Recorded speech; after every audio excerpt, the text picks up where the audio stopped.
The early morning sun cast long shadows across Cedar Street as Frank Thompson stepped onto his front porch. At 93 years old, his movements were slower than they used to be, but his mind remained as sharp as ever. His weathered hands gripped his favorite coffee mug, a gift from his late wife Martha, with the words "World's Best Husband" written in faded letters. Frank's daily routine hadn't changed much in the past 45 years. He would wake up at exactly 6 o'clock a.m., brew his coffee using the same old machine that had served him faithfully for decades, and spend the first hour of his day watching the neighborhood come to life from his comfortable wooden rocking chair on the porch. His house stood out on Cedar Street, not because it was the biggest or the fanciest, but because it was the best maintained. The white paint never showed signs of peeling, the windows sparkled in the sunlight, and the lawn was always perfectly trimmed. But what truly made Frank's property special was his rose garden. The garden had started as Martha's project back in 1977. She had always dreamed of having a rose garden, and Frank had promised to help her maintain it. When Martha passed away 5 years ago, Frank threw himself into caring for the roses with even greater dedication. Each bloom reminded him of her smile, and working in the garden helped him feel close to her. Today was Thursday, and like every Thursday for the past 5 years, Frank had his schedule planned out perfectly. After his morning coffee, he put on his old gardening hat, a bit frayed at the edges but still doing its job, and headed to his beloved rose garden. His neighbors often saw him talking to the flowers as he carefully pruned them, removed weeds, and checked for any signs of disease or pests. Mrs. Chen, who lived next door with her family, would often bring him homemade dumplings. She worried about him living alone, but Frank always assured her he was doing just fine. "These roses need me," he would say with a gentle smile, "and I need them too." At the center of his garden stood a special rose bush, Martha's memorial rose, as he called it. It was a beautiful peace rose variety, Martha's favorite, with creamy white petals edged in soft pink. Frank had planted it on their 50th wedding anniversary, just 2 years before she passed away. Every morning, he would place a fresh cup of water near it, just as he used to bring Martha her morning tea. Frank's house held countless memories within its walls. Photos of his time in World War II hung alongside pictures of his children and grandchildren. His Purple Heart medal sat in a display case in the living room, though he rarely talked about how he earned it. The walls still featured Martha's favorite wallpaper, and her collection of ceramic birds still lined the windowsills. In the afternoon, Frank would sit in his study, writing letters to his granddaughter Sarah, who lived in Boston. He preferred handwritten letters over emails or phone calls. There was something special about putting pen to paper. Sarah was the only one who really understood why he stayed in this house alone when he could easily move to a retirement community. As the day drew to a close, Frank sat in his favorite armchair by the window, looking through an old photo album. The setting sun painted the room in warm orange hues, making the dust particles dance in the air like tiny stars.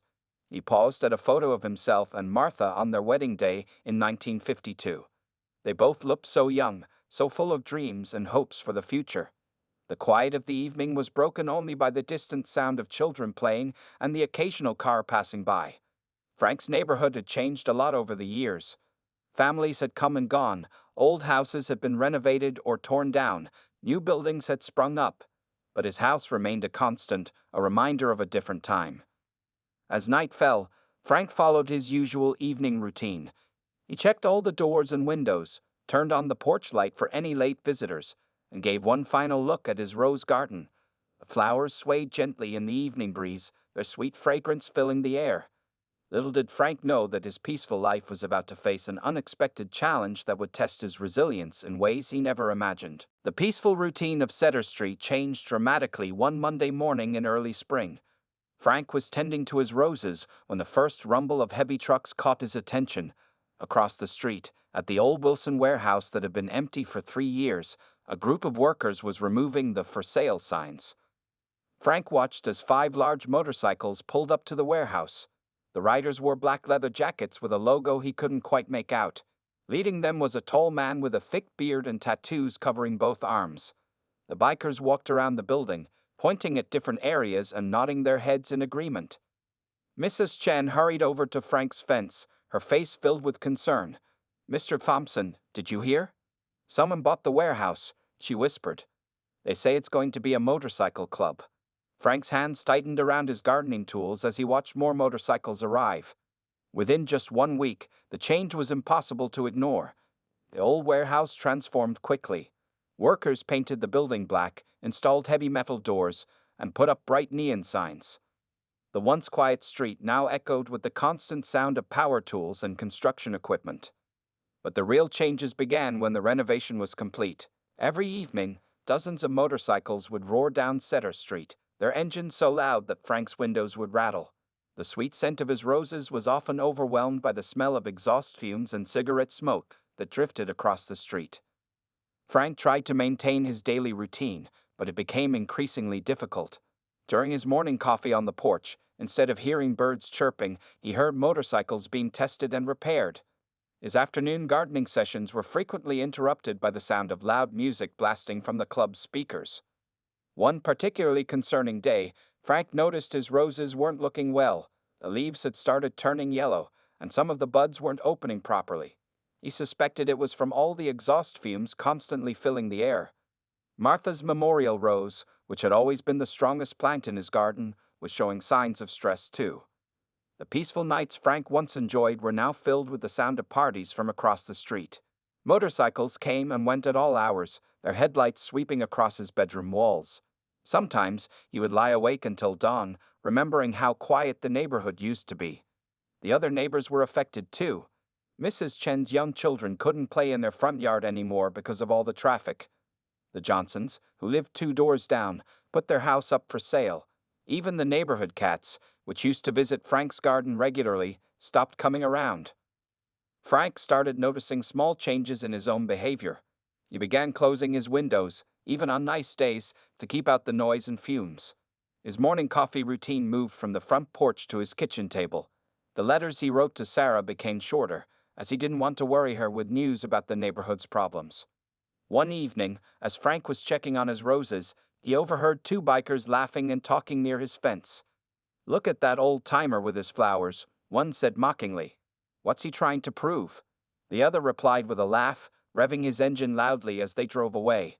Frank's hands shook as he continued his gardening, but he kept his head high, remembering what he had faced in the war. The final straw came when Frank found motorcycle tracks across the edge of his lawn one morning. Someone had cut the corner too sharply during the night, leaving deep tire marks in his carefully maintained grass. Standing there in his gardening clothes, looking at the damaged lawn and his struggling roses, Frank realized he couldn't ignore the situation any longer. That night, as he sat in his living room looking at Martha's photo, Frank made a decision. Tomorrow, he would walk across the street and try to talk to the bikers. He had survived World War II. Surely he could handle a conversation with his new neighbors. As he prepared for bed, Frank didn't know that this decision would lead to events that would change not only his life, but the lives of everyone on Cedar Street. The next morning, Frank put on his best casual shirt and his old military veteran cap. He looked at himself in the mirror, straightened his posture, and took a deep breath. At 93, he had faced scarier situations than this, especially during the war. Still, his hands trembled slightly as he walked across Cedar Street toward the motorcycle club. The clubhouse was already busy, even though it was only 10 a.m. Loud rock music played from speakers mounted on the building's exterior, and 3 bikers were working on their motorcycles in the parking lot. The strong smell of oil and gasoline made Frank's nose wrinkle. As Frank approached the entrance, he noticed the club's sign properly for the first time: the Road Warriors MC. Below it, in smaller letters, was written "Members Only." Before he could reach the door, 2 large men stepped in front of him. Both wore leather vests covered in patches and had long beards. "Can we help you, old-timer?" the taller one asked, crossing his arms. His tone wasn't friendly. Frank cleared his throat. "Good morning," he said politely, trying to keep his voice steady. "I'm Frank Thompson from across the street. I was hoping to speak with whoever's in charge about some concerns." The bikers exchanged amused looks. "Concerns?" the shorter one said with a smirk. "What's the matter? Music too loud for your afternoon nap?" Frank stood his ground. "Actually, yes, the noise is one issue, but I'm more worried about the exhaust fumes affecting my rose garden. You see, my late wife—" "Oh, hear that, Joey," the taller biker interrupted, laughing. "Grandpa's flowers are getting sick, His voice drew the attention of other club members, who began gathering around. A large man with a thick gray beard pushed through the crowd. He wore a vest with a patch that read Thunder President. His face was stern as he looked down at Frank. "What's going on here?" Thunder asked, his voice deep and gravelly. Frank straightened up even more.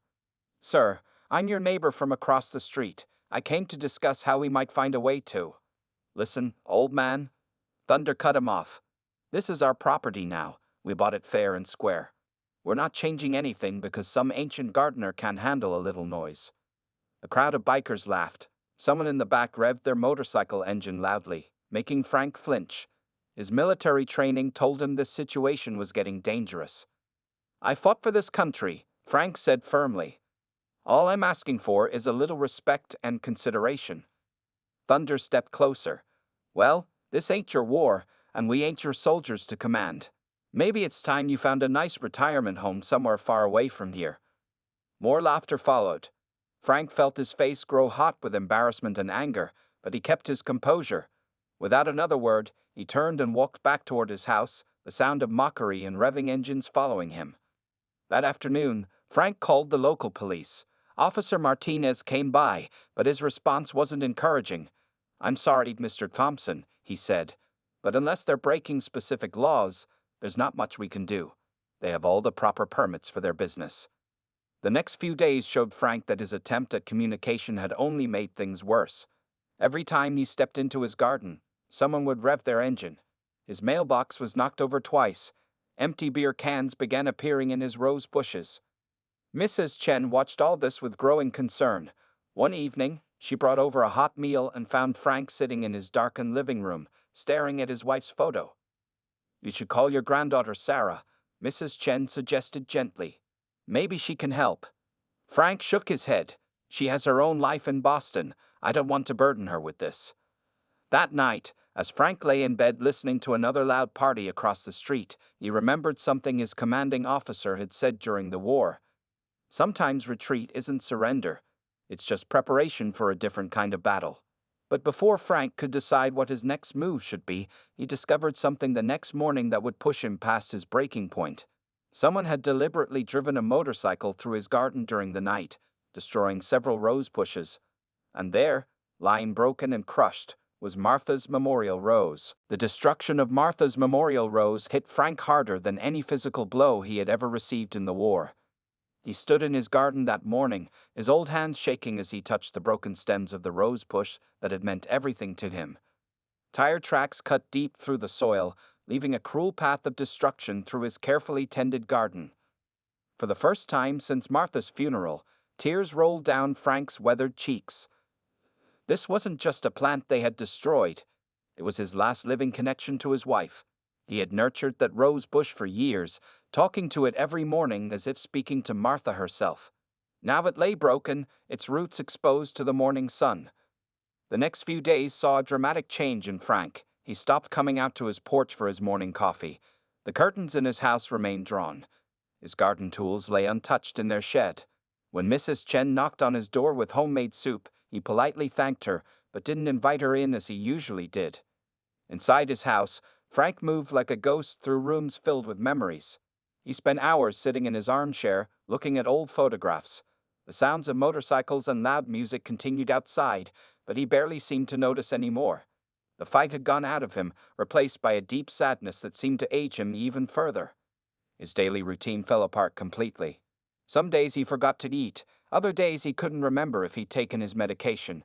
The house, usually kept spotlessly clean in Martha's memory, began to show signs of neglect. Dust gathered on the windowsills, and mail piled up unopened on the kitchen table. Mrs. Chen became so worried that she found Sarah's phone number on an envelope in Frank's mailbox and called her. "Your grandfather needs you," she explained. "He's not the same person anymore." Sarah arrived 3 days later, letting herself in with the spare key she'd always had. The sight that greeted her broke her heart. Her grandfather, who had always been the strongest person she knew, sat in his darkened living room, looking small and defeated in his old armchair. "Grandpa," Sarah called softly, turning on the lights. She was shocked by what she saw in the bright light. Frank had lost weight, his clothes hanging loosely on his frame, His usually clean-shaven face had several days' growth of white stubble, and his eyes had lost their usual spark. "Sarah?" Frank looked up, momentarily confused. "What are you doing here? You should be at work in Boston." Sarah moved quickly to his side, kneeling beside his chair. "Mrs. Chen called me. She's worried about you. We all are." Frank's eyes filled with tears. "They destroyed her rose, Sarah. Martha's rose. I couldn't protect it. I couldn't protect anything."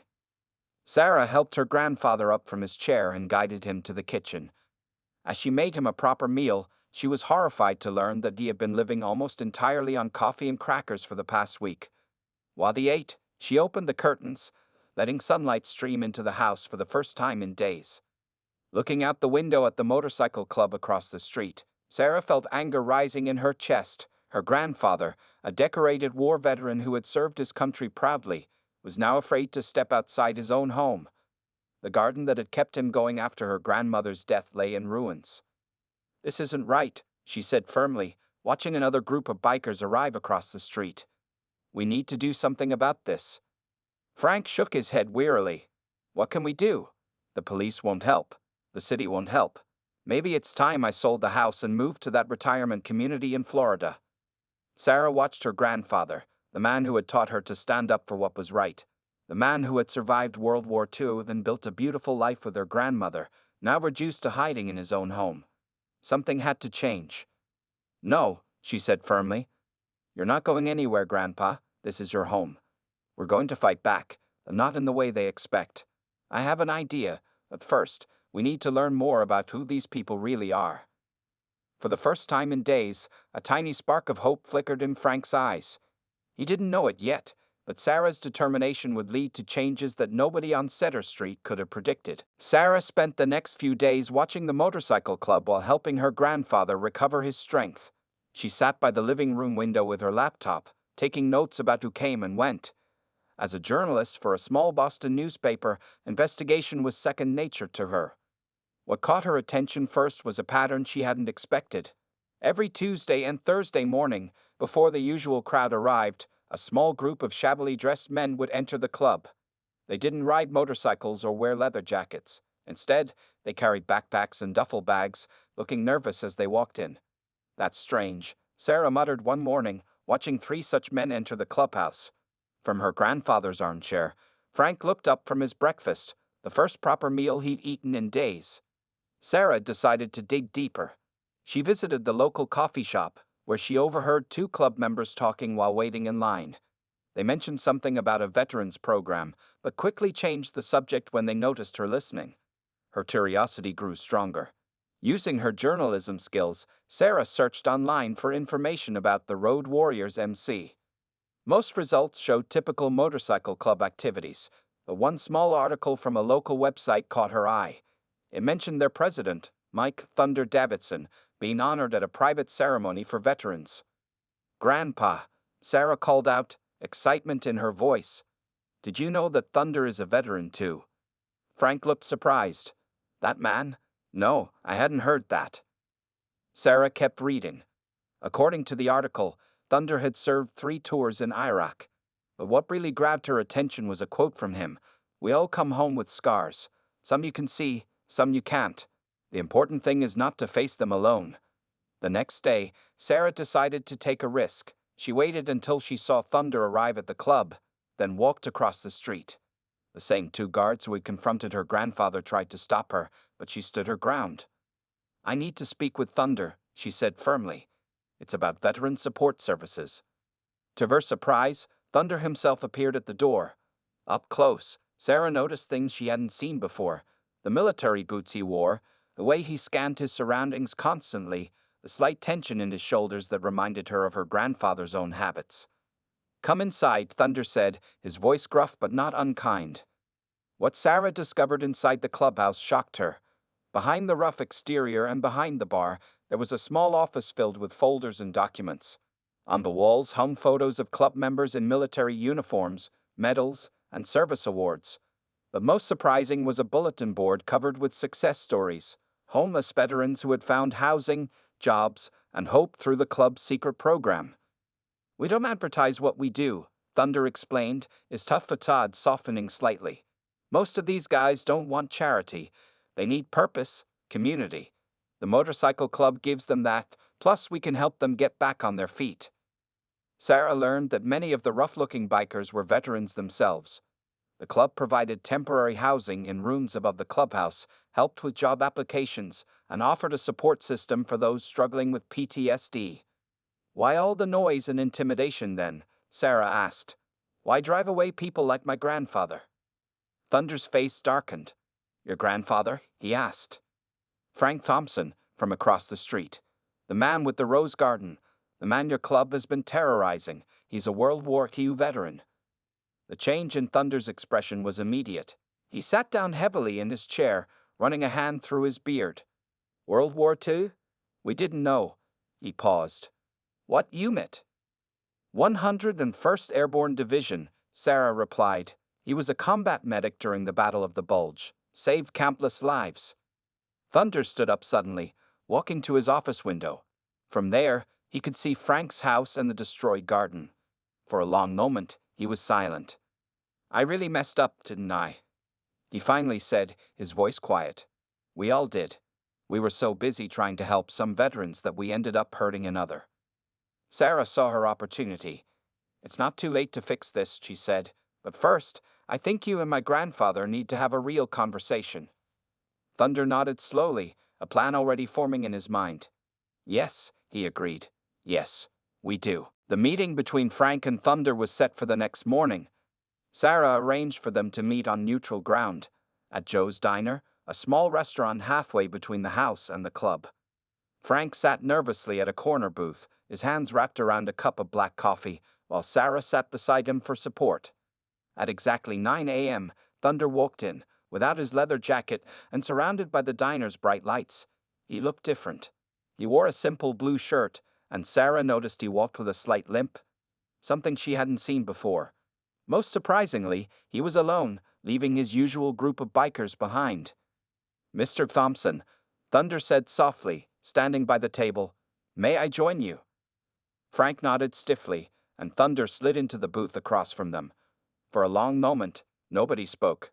The only sounds were the clinking of coffee cups and the quiet conversations of other customers. First, Thunder began, his voice unusually gentle. "I want to apologize.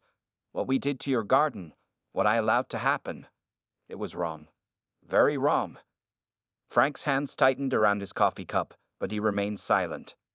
"Your granddaughter told me you were a combat medic," Thunder continued. 101st Airborne. Battle of the Bulge." For the first time, Frank looked up, meeting Thunder's eyes. "Yes," he said simply. "I served too," Thunder said. "Iraq. 3 tours. Got hit by an IED during the last one." He gestured to his leg, explaining his limp.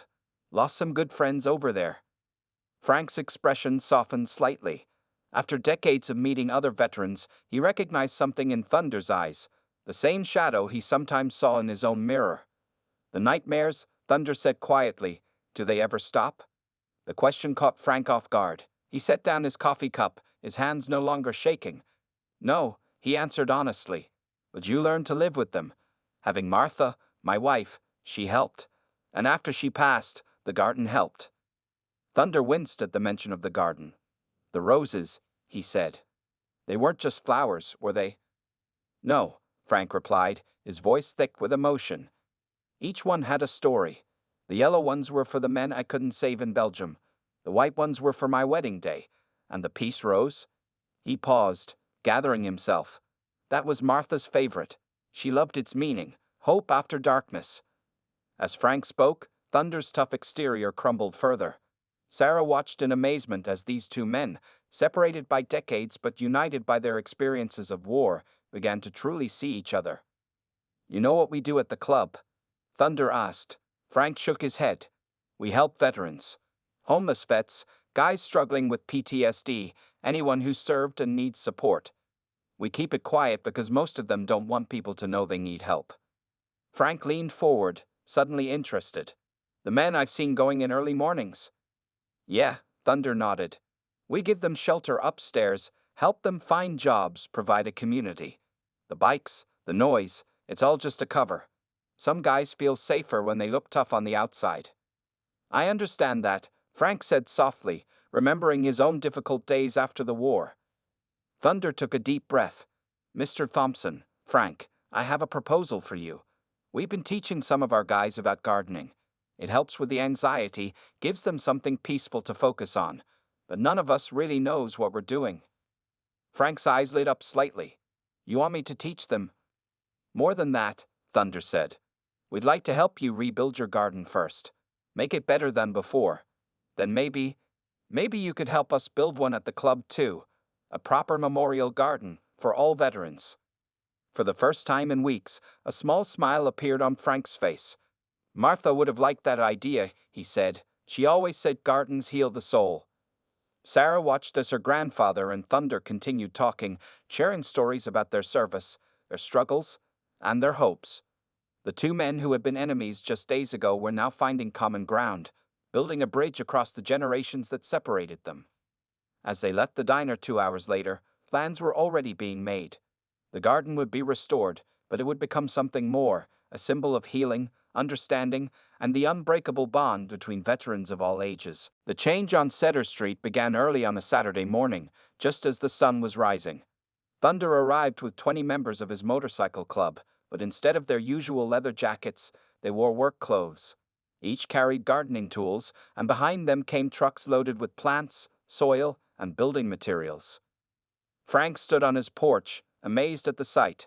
These were the same men who had once mocked him, now arriving to help rebuild what they had destroyed.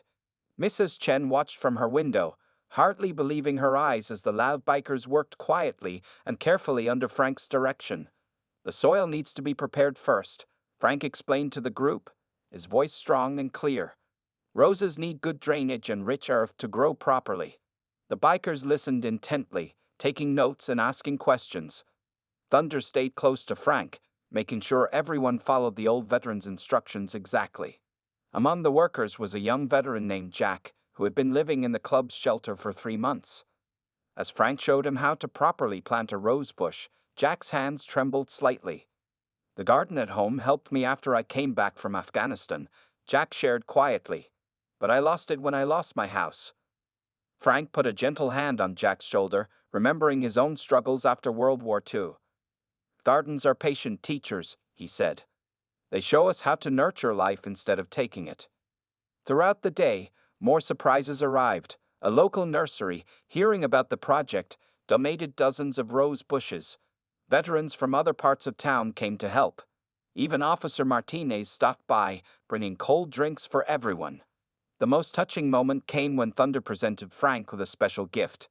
A young peace rose bush, the same variety as Martha's memorial rose. We found a nursery 2 states away that had one, Thunder explained. It's not the same as the one you lost, but maybe it can carry on her memory. Frank's eyes filled with tears as he held the plant. Together with Thunder, he chose the perfect spot for it, right in the center of the garden where the original had stood. As they planted it, Thunder asked Frank to share stories about Martha, and for the first time, Frank felt joy instead of pain when speaking about his late wife. The transformation wasn't just happening in Frank's garden. The motorcycle club began to change too. The loud music was turned down, and the late-night parties stopped. Instead, the sound of motorcycles was replaced by the sound of hammers and saws as the bikers built raised garden beds behind their clubhouse. Frank spent his afternoons at the club, teaching veterans about gardening. He showed them how different flowers needed different care, just like different veterans needed different kinds of support. The younger vets began to look forward to their gardening lessons, finding peace in the simple act of helping things grow. 1 month after the work began, both gardens were flourishing. Frank's yard had been restored and improved, with new paths, benches, and even a small fountain. The club's backyard had been transformed into a peaceful retreat, with roses of all colors and a memorial wall listing the names of fallen soldiers. The change in the veterans was remarkable. Jack, who had once been too anxious to leave the club, now spent hours tending to his section of the garden. Other vets reported sleeping better, having fewer nightmares, and feeling more hopeful about their futures. Sarah, who had extended her stay to watch the transformation, found her grandfather smiling more often. He had a new purpose now. Every morning, he would walk across the street to the club, where younger veterans would gather around him, eager to learn from his experience, not just about gardening, but about life, survival, and healing. Thunder made sure that Frank's garden became a sacred space for all club members. This garden, he told his men, is a reminder of who we really are and what we stand for. We're not just bikers, we're brothers who look out for each other, no matter when or where we served. As summer bloomed on Cedar Street, the roses in both gardens flourished, their beauty and fragrance a testament to the healing power of understanding and respect. The street had found its peace again, but in a way no one could have predicted. Where there had once been conflict between old and young, there was now a bridge of flowers, built by the hands of veterans helping veterans. 1 year had passed since the day Thunder and his bikers first came to rebuild Frank's garden. Cedar Street had become a different place, but the changes went far beyond just the beautiful roses that now bloomed on both sides of the street. Frank's house, once a lonely sanctuary, had become a gathering place for veterans of all ages. Every Tuesday and Thursday morning, he would sit in his garden, surrounded by young veterans who came to learn from him.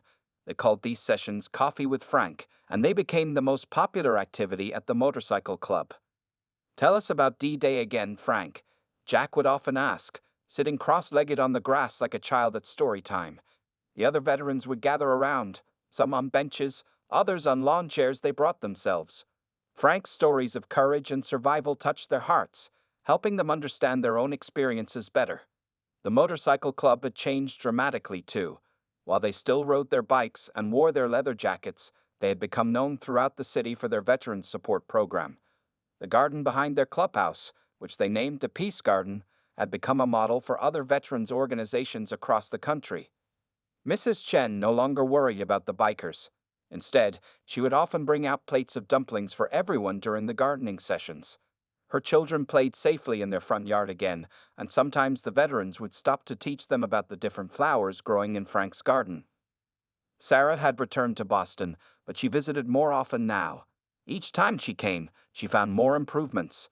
The club members had installed special lights in Frank's garden so people could enjoy it in the evenings.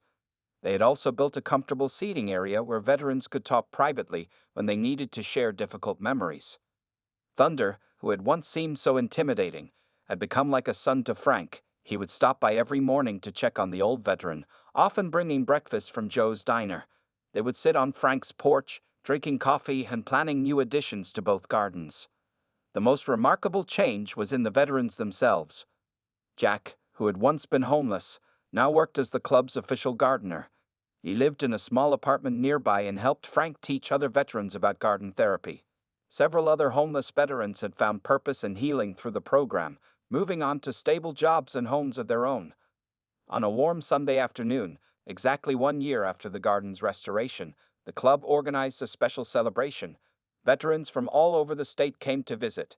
News crews arrived to film the story, amazed by how a conflict between an old veteran and a motorcycle club had transformed into something so beautiful. During the celebration, Thunder stood up to make a speech. "A year ago," he said, his voice carrying across the crowd, "we thought we were tough guys. We thought being strong meant being loud and intimidating. But Frank Thompson taught us that real strength comes from helping others heal, from turning destruction into growth, from being patient enough to watch a garden grow." Frank sat in his favorite garden chair, Martha's new peace rose blooming beautifully behind him. His eyes filled with tears as Thunder continued speaking. "Today, we're not just a motorcycle club," Thunder announced. "We're officially becoming the Thompson Veterans Garden Foundation. Our mission is to create healing gardens for veterans across America. And it all started because a 93-year-old veteran had the courage to stand up to us and the wisdom to show us a better way." The crowd erupted in applause. Frank looked around his garden, now filled with smiling faces, healing hearts, and blooming flowers. He thought about Martha and how much she would have loved seeing their garden become a place of healing for so many. As the celebration continued, a young veteran approached Frank with tears in his eyes. "I haven't slept well since Iraq," he said quietly. "But last night, after working in the garden all day, I slept through the night for the first time in years." Frank smiled, patting the young man's hand. "Gardens heal more than we know," he said softly. "Martha always said that flowers are God's way of reminding us that beautiful things can grow from difficult ground." The sun set on Cedar Street that evening, casting a golden light over both gardens. The roses swayed gently in the breeze, their petals catching the last rays of sunshine. Where there had once been conflict and pain, now there was hope, healing, and a community bound together by flowers and understanding. Frank's garden had become more than just a collection of roses. It had become a bridge between generations, a healing place for wounded souls, and a reminder that it's never too late for new beginnings.